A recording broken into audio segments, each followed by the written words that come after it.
Welcome to Inside Independent Publishing. I'm your host, Christopher Locke. I'm also the IBPA Director of Membership and Member Services. Okay, so back in 2021, we did episode 63, and it was called Tips for How Independent Publishers Can Land Traditional Distribution. Now, that had a lot of helpful information. I highly recommend checking it out. So what we want to do today, though, is we want to dig a little deeper. We want to get more of an understanding about the work that goes behind the scenes at a distributor, how about the team works to garner exposure for publishers' books, and hopefully increase book sales. So to give us this insight, we're chatting with National Accounts Manager in Sales at Publishers Group West and Ingram Publisher Services, David Dahl. Hello, how are you, David? Thanks so much, Christopher. I'm doing great. Yeah, you're also joining the IBPA Board of Directors, so I just want to say thank you for that. I know, we ask a bit of your time when you do that, and your expertise is going to be very helpful for the IBPA members, so thank you. It's really exciting and a privilege to be part of the board, and I really appreciate your work at the IBPA staff. Oh, wow. All right, I'll take it. Okay, so one thing I want to make clear is we're talking today about distribution, we're going to be talking about traditional distribution. So they have a team of people that sells books to bookstores and all that. There's also wholesale distribution, such as getting your book on something like Ingram Spark, where it's available to the markets, but there's no team of people that's selling your books. So I wanted to clarify that. Okay. So, David, we're going to go into detail about your job, but I wanted to ask, just in general, there are a lot of publishers out there who want to land traditional distribution. So, from your standpoint, can you explain, what's the benefit of having traditional distribution, having someone like you and your team get out there and help sell these publishers' books? So, Christopher, as you were noting, retailer sells to consumers, wholesalers sell to retailers and libraries and other markets, and a distributor works for the publisher. A team of sales staff getting wholesalers and retailers and libraries to purchase your books. The distributor tends to be the sole source of your book, your product for all markets, and the distributor does billing, shipping. They collect the money, accounts receivable, very important to have a good AR department. They usually will have a significant digital asset management program, reporting tools. So working with a distributor, once you've got going at Kindle Direct and you're up on Ingram Spark, going for a traditional distributor would be your next step to get your books into independent bookstores across the country, into libraries, airports, mass merchandisers, outdoor retailers. So when you're looking for that next step, you'll be looking for traditional distribution. Awesome. Okay, so I want to start out with Amazon. There are a lot of places that publishers want to get their books, exposure. Amazon still has the fair share of the market on selling books. So you actually work directly with people at Amazon to help get publishers' books noticed. And by the way, I didn't even know, real people talk there. The fact that you can get to someone there, because my understanding is they have a moat of alligators. The alligators throw mines at you. I mean, it's impressive that you can get in there. So I want to talk to you about what is it that you, as part of your job, when you're working with these Amazon publishers, what are you doing on behalf of the publishers for their books at Amazon? So yes, the distributor can get you more direct access to Amazon through fees that we all pay. So we pay Amazon to get to speak to them. We have weekly meetings, both we, Ingram and PGW, weekly meetings with Amazon staff, both on the inventory side and on the vendor management side, which is the everything except inventory, really. And a fun thing we get to do is present to Amazon editorial. So if you check out the Amazon, go to the store, the Amazon editor, book review editors, I present books, our frontlist books to them every month, about 2 months out. In the olden days, before the great sequestering, we would go in person to Seattle. And it was significant to say to our clients, yes, I was in Seattle meeting with Amazon last week, pitching your books to them. So we haven't been, it's been all Zoom since 2020, but I hope to get to go back there again and again, calling on them is part of a fee arrangement between Amazon and the distributor. I also love going to Seattle. My close friend Harry Kirshner and Ann, they used to have a boat in Shilshole Marina, and now they're up in Edmonds. And I would get to go sailing every time I went up to Seattle. So it's been sad not getting to go, and I look forward to going again. Seattle's a really wonderful city. So one day. So I wanted to ask then, you're talking to them. Do they come to you? Do they say, hey, we're looking, okay, right now, vegan cookbooks are really hot. Do you have any vegan cookbooks? Do they have things like that they come to you for? Or do you go to them and you just go, okay, I've got these particular books. These are great for this reason. Like who's selling to whom, I guess? Both those things happen. We're pitching every month. So I just pitched my September books to the Amazon editorial team. And so that's very close to publication. Most accounts, a mass merchandiser, they might be pitching their books for sale almost a year ahead, and Barnes & Noble might be 9 months ahead. So we work very close to publication, pitching these books to Amazon. And yeah, they often are. There are seasonal things. They might be looking for Halloween titles, Easter titles. But yes, I pitch, and we have PGW. We distribute more than 100 clients, every kind of thing under the sun.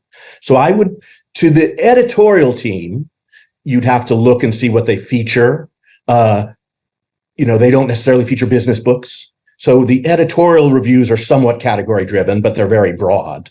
But I'm really pitching every kind of book to them that's being published in September. And of course, I have to really focus it. We only have a little bit of time. I might pitch 20 books of my several hundred that we're distributing in September. I see. Okay, interesting. And in terms of requirements, it sounds like you're saying, well, they want new books that are publishing in September. So is there no, at least for them, is there no like backlist talk where they're like, we want books that are about Halloween and you could pitch a book that's really great, but it's not being published in October? So both Amazon's business and PGW's business is really driven by backlist, man. Backlist is what makes it all go. We're the distributor of Power of Now, for example, and Joseph Campbell and Braiding Sweetgrass. So those are backlist books that sell and sell and sell. And those constitute our top 25 at Amazon traditionally every week. But the store is about new books, right? We want new and fresh things. Mm-hmm. So a lot of they're always pitching stuff that's new. So yes, there's a lot of focus on the front list on purpose. And in fact, the tools and the algorithms at Amazon will often bring you to the most recently published product. I see. Interesting. And and then for the things you're saying, like the backlist tends to like bring in the most money, but the whole point is for those, readers already know about them. And so they're just buying them for, things like their school, like for some project, they have to read 1984 or something. And so they're buying that, and you all don't need to go out of your way to do extra selling of those older titles, I guess. I think that's right. Okay. So you and I had talked about certain things such as like the Amazon blog, but then also you mentioned before about opt-in emails. Can you tell us like, so what are those? What's an opt-in email? So publishers who have a Kindle Direct relationship can use Amazon advertising, which is keyword search driven advertising, which long ago that was part of the merchandising that the distributor has access to, the keyword search component of it. So keyword search driven merchandising makes a lot of sense. It's easy to explain and it's easy to monetize. So Amazon broke off that and created Amazon advertising. Mm-hmm. So beyond Amazon advertising specifically, as a distributor, we do some merchandising with Amazon called ASAP advertising, ASAP merch. Don't ask me what it means. It's not as soon as possible. Mm-hmm. And that includes on-site placements, like a little jacket image. And it includes, I think they're called carousels or sliders, like you see at the store. Mm-hmm. And it'll include email blasts that are dynamic email blasts, dynamic in the sense that their base changes as the audience reacts to it. So the opt-in emails are Amazon customers can say, yes, I want to receive emails about new literature, that kind of thing. I think that's what I was referring to. Okay. And then again, for things like that, you have certain books, and then they might say, we're going to do an e-blast, one of these emails that's about, like whatever, Thanksgiving books. And then you might be like, okay, we have 2 books about Thanksgiving that are coming out, and we think that they would be excellent for that e-blast, something like that. So that occurs, but it's actually much more than that. For this kind of merchandising, I'm submitting deep into my title base every month. So I might be submitting 40 titles or 50 titles that are publishing in September across all categories to receive this basic category placement. And then we also do more expensive and grand placements within this ASAP world of merchandising. There are marquee placements, which are just like it sounds. And our biggest books, I would do a bigger promotion for those. And this is all part of our fees, this kind of merchandising. The Amazon advertising is separate and run by the publisher of a credit card. The merchandising I'm talking about is part of our distribution relationship fees. So then, and both the ASAP merch, or pardon me, Christopher, both the editorial outreach and the ASAP merch is part of our relationship as a distributor to Amazon. Yeah, because that's what I wanted to ask about. So, if the publishers are like you do their traditional distribution, and so you then you cover some of those costs, but with the Amazon advertising, the publisher is covering the cost of those ads. I'm just trying to figure out who's. Yes, absolutely. They're completely separate. Okay, interesting. And that's part of what initially when you had the contract and we met with them, I guess you all go through all the details of here's what we're going to do, and then here's what you're going to be expected to do in terms of like costs and stuff. Sure. Yes. Although I think it's much, yes, or I'm not sure. Okay. Well, what's interesting. That's a big question. That's a grand question, I think. Yeah. Okay. So what I do find very interesting is that it sounds like, one of the reasons for traditional distribution is because of this type of access, that if you just put your book on Kindle, KDP, like you don't get this. Like you all have those personal relationships, and I'm sure those reps, they know you. You've probably been working with them for years. And so that's one of the real benefits, is that personal connection. Yes, absolutely. A direct, but not necessarily personal connection. As Amazon changes its staff, that it works, our vendor manager is changed almost annually. One thing, Amazon trains staff in books, but then they also kind of don't want us to have good personal connections. And so we have new Amazon staff to work with all the, certainly annually on both of these, the 3 or 4 positions we work with. I should note that lots of the staff we work with love working at Amazon, are book people. So, I think some of the bad parts of working at Amazon is more warehouse specific. Amazon's just kind of a typical corporate environment, I think. Okay, interesting. So I want to ask then, we've talked about Amazon and we've mentioned Kindle. So are these 2 separate entities? Are these 2 different groups? Are you pitching the same books to what it is, quote unquote, like Amazon, vendor or whatever you said, and they're also doing it for Kindle? Yes, Amazon is format agnostic.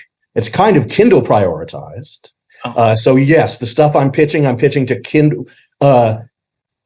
We distribute most of our clients' ebooks and most of our clients to Kindle. Some, not always. So we don't necessarily distribute all our clients to Kindle. The clients that we do distribute to Kindle, which is most of them, they're definitely, all that stuff is pitched together. The editors are working both print and Kindle. There is separate merchandising, the Kindle daily deals and monthly deals. I also administer that for my clients. So that is separate. It's also almost this exact same schedule. We're just doing September now. So yeah, there are separate merchandising opportunities for Kindle, but in terms of presenting to the editors and this ASAP merch, that is format agnostic. Interesting. Okay. And just to point out for people who are listening to this podcast, it's currently July. So in July, you're now doing September when you're working with it. Okay. Cool. Interesting. And that's much closer to publication really than any other part of the market. Right. Yeah. Okay, great. Well, that's a great segue. So I do want to also ask, you work with Apple Books. So I'm interested to see what the process is. Is it everything kind of the same as what you just said here? Or what does Apple Books have that you're now working with them to pitch these publishers' books? So I don't know if you can hear my train. No, you're all good. I do not hear good. any. I can be overwhelmed by it. I'm right by the tracks, which I like, actually. Reminds me of Johnny Cash song, Folsom Prison. Apple is very different. They have a different pricing structure, agency pricing. The store is really based on iTunes. There isn't really customer reviews. There is no paid merchandising at Apple that we participate in anyway. So almost on the same schedule, though, I do pitch books for best of the month. And PGW has a fantastic relationship with Apple. So our books are featured. They're looking for fine fiction and nonfiction. It's very curated. And so I pitch just a few books. So in order for me to pitch books to Apple for the best of the month, the books have to be live at the Apple store prior to publication. So that demands the publisher finalize their EPUB files and implement agency pricing on our systems. And that'll get your book for sale prior to publication at Apple. And then I pitch our big commercial books to them, a handful every month.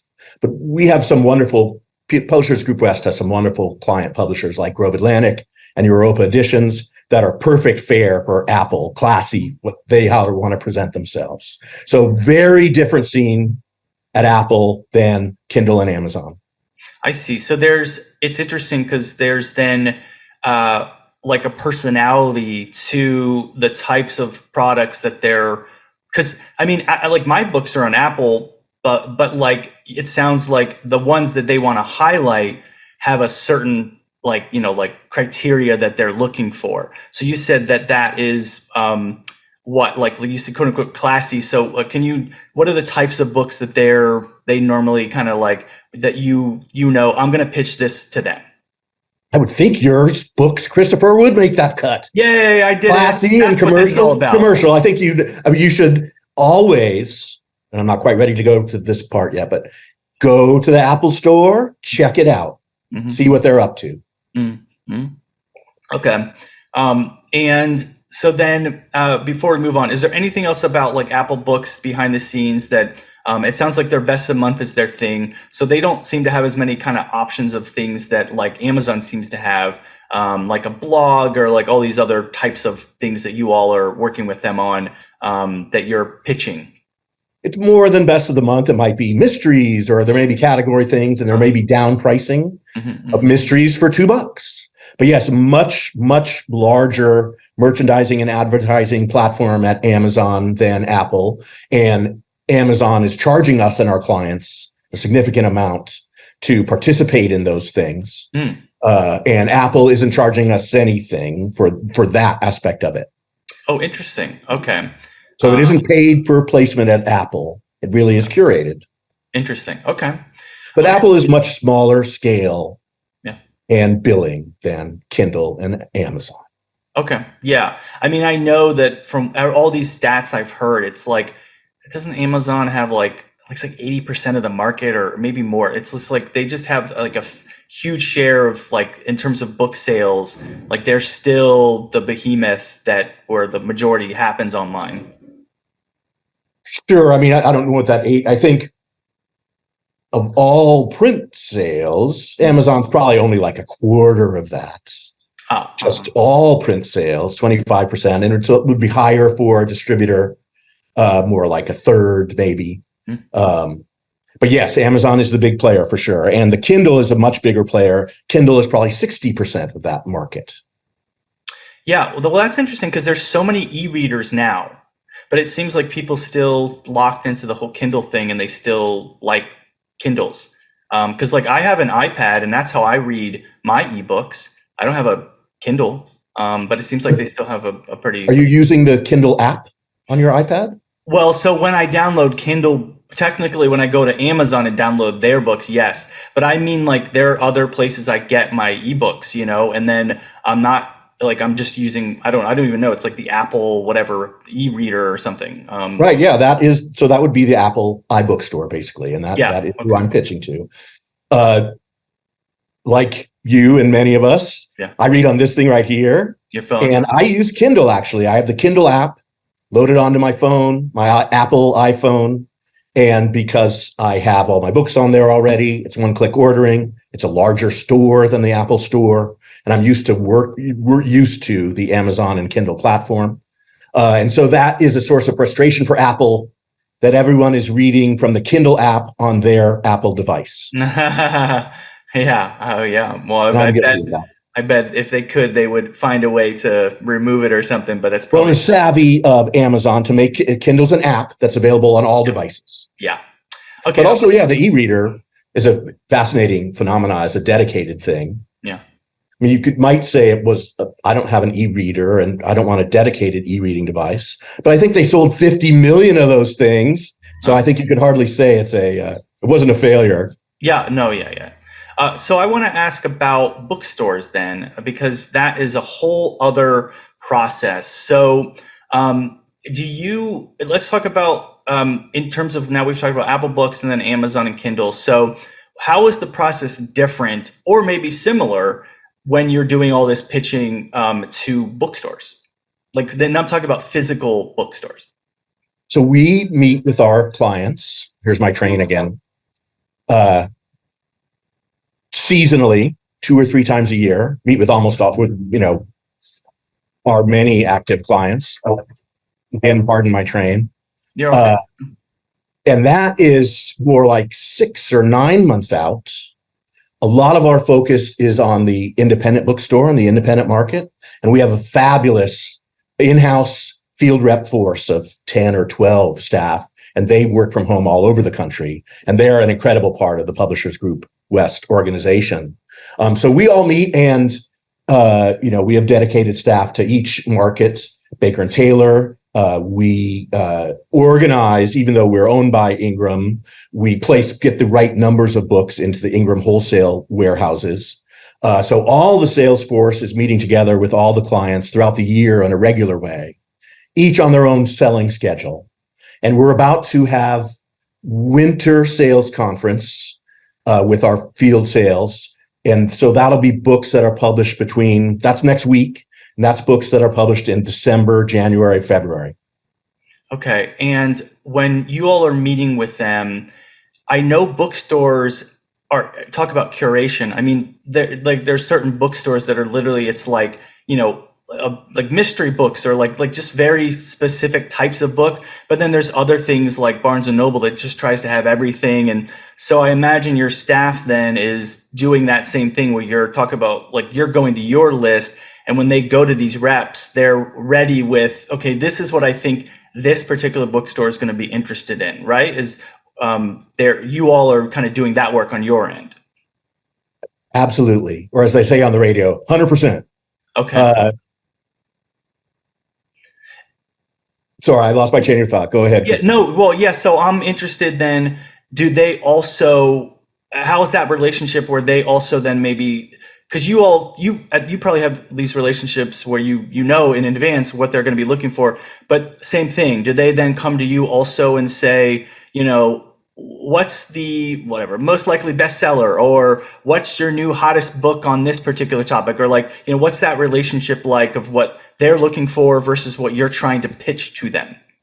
So 2 things to note here, and we haven't really talked about metadata yet, which is good.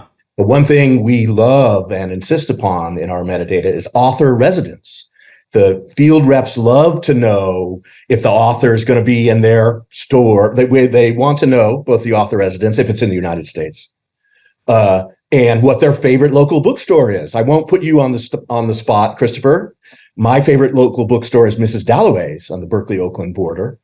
So the field reps all these reps really know their accounts. The other thing to mention, and we were talking about this when we were preparing, Christopher, is Edelweiss. The field reps use Edelweiss to present their titles, and many accounts can order through Edelweiss. The Amazon editors use Edelweiss not to take orders, but I make a monthly Edelweiss catalog to reach out to the Amazon editors. So Edelweiss is a powerful tool, especially for kids' books, because you can have and in fact, we were chatting about this, it's been inspirational for me using Edelweiss selling children's illustrated books, because you can see the whole book, and librarians basically insist on reading the whole book. And so Edelweiss has been a great development for selling books to a wide variety of accounts. And just so people who are listening know, IBPA members get a discount on Edelweiss.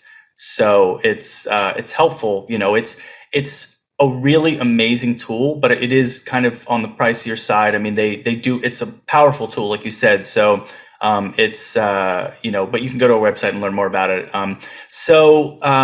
I wanted to ask then, in terms of then, you said they meet multiple times a year. They bring these certain lists that they're trying to pitch to them. Why don't you mentioned metadata. Why don't we talk about metadata? Because I know something that's really important that I want to set up is publishers listening. I want them to be able to know how to set you up to do your jobs the best possible way to sell their books.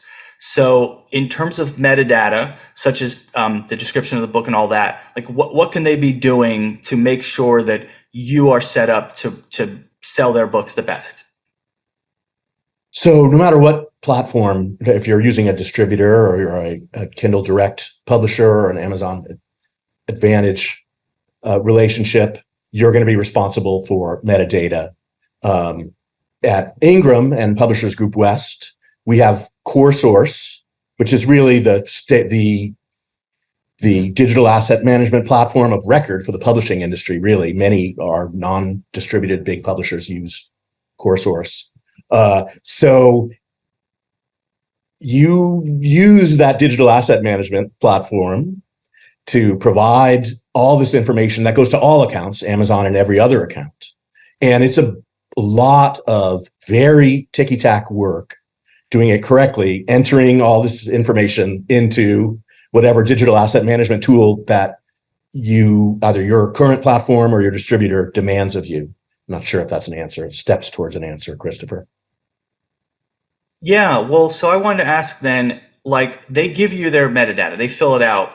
As a distributor, are you looking at, let's say, their description of their book, and are you saying you're not using enough keywords?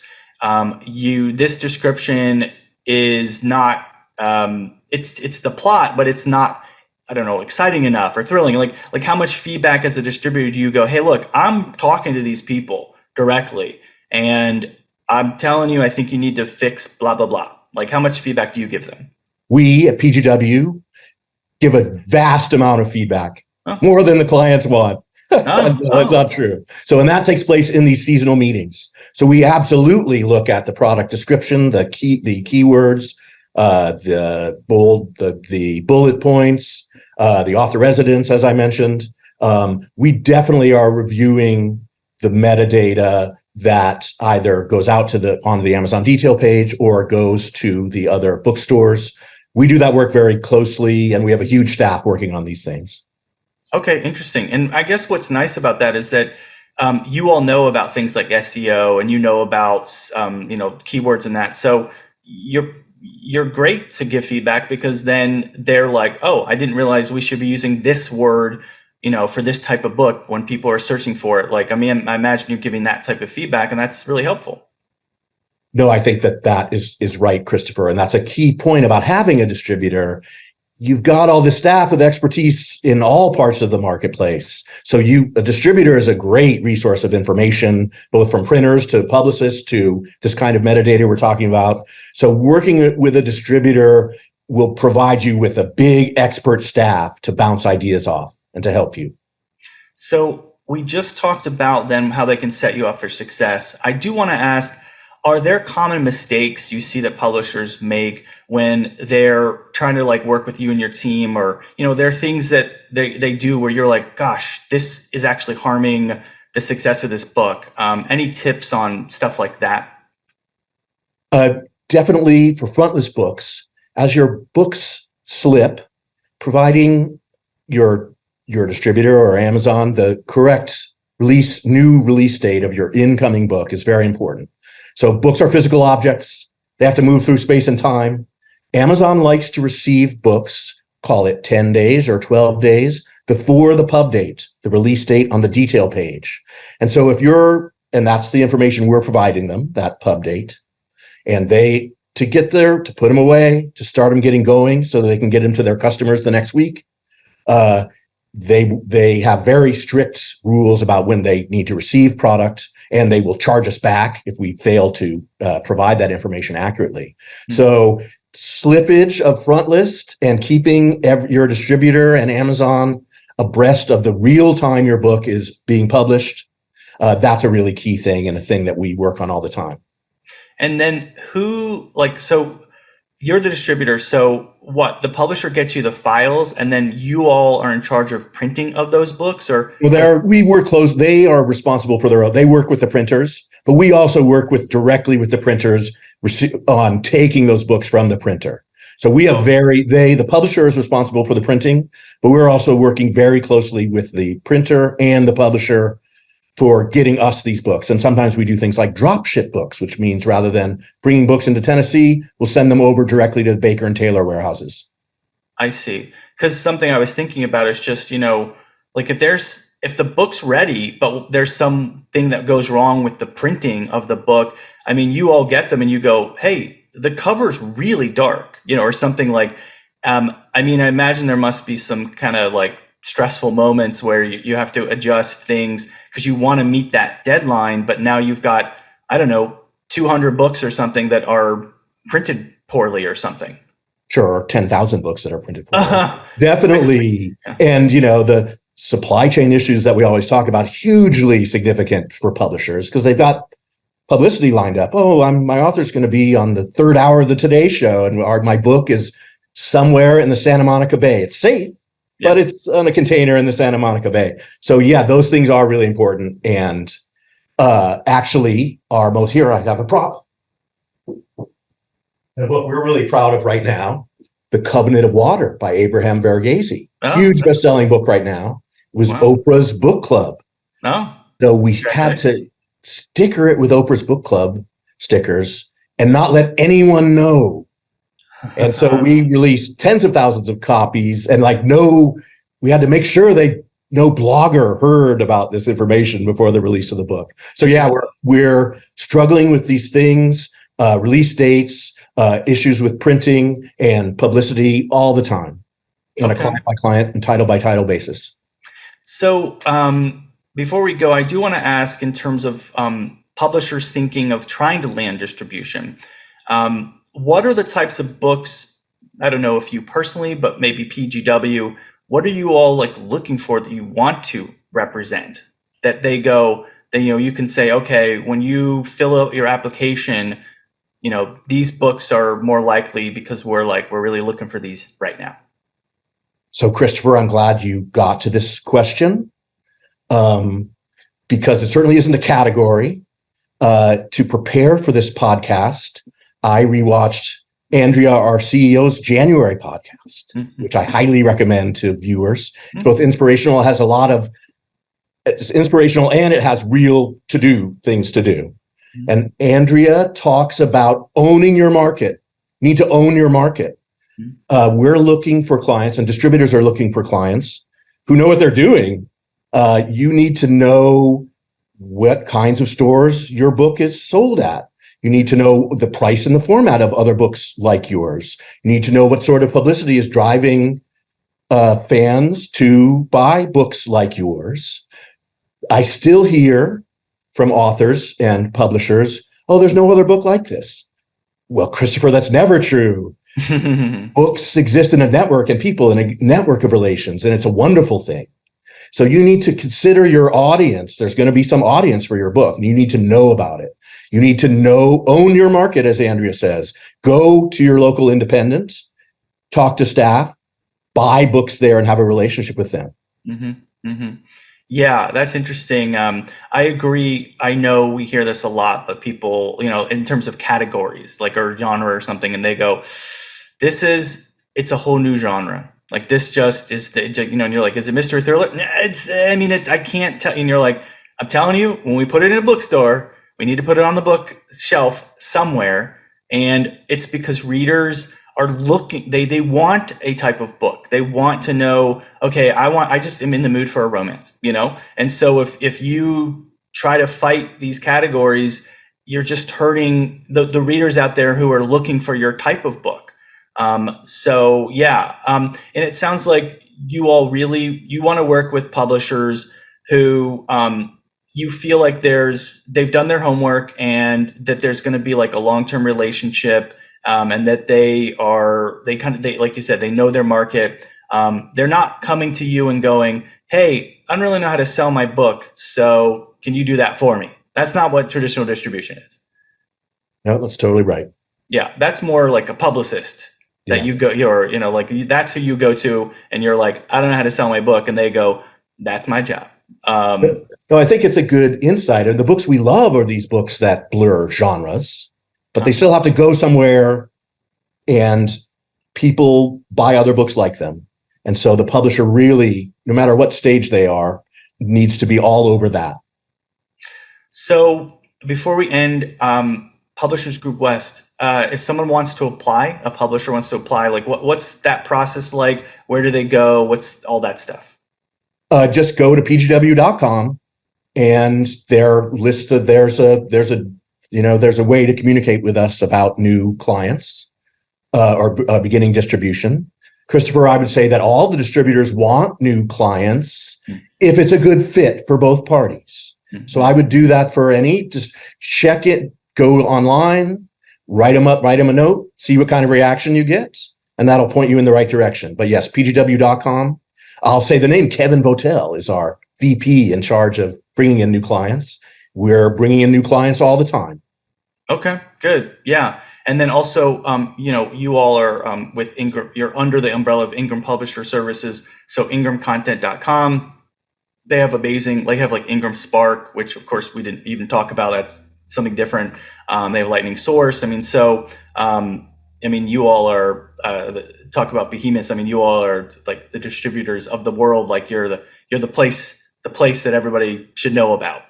Well, and shout out to Ingram Spark, which if isn't your first step at Kindle Direct, should be your next step as a self-publisher, a small publisher, because Ingram Spark can get your book for sale at Ingram Wholesale and up on iPage. So then it's available to sale to all retailers and regional wholesalers and libraries and other markets. So Ingram Spark is a really key resource for our independent publishers. Absolutely. Yeah.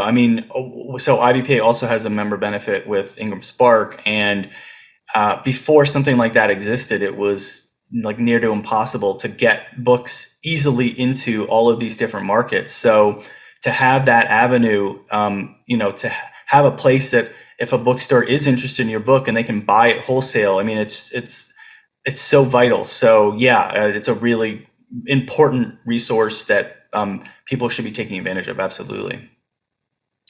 So that's our podcast. David, this was so interesting. I just love learning about, what you do behind the scenes. I know publishers, sometimes these things, they don't get a chance to talk to you directly, and so they don't necessarily know what happens. But I know that you're an advocate for them. You are out there, you want to sell their books.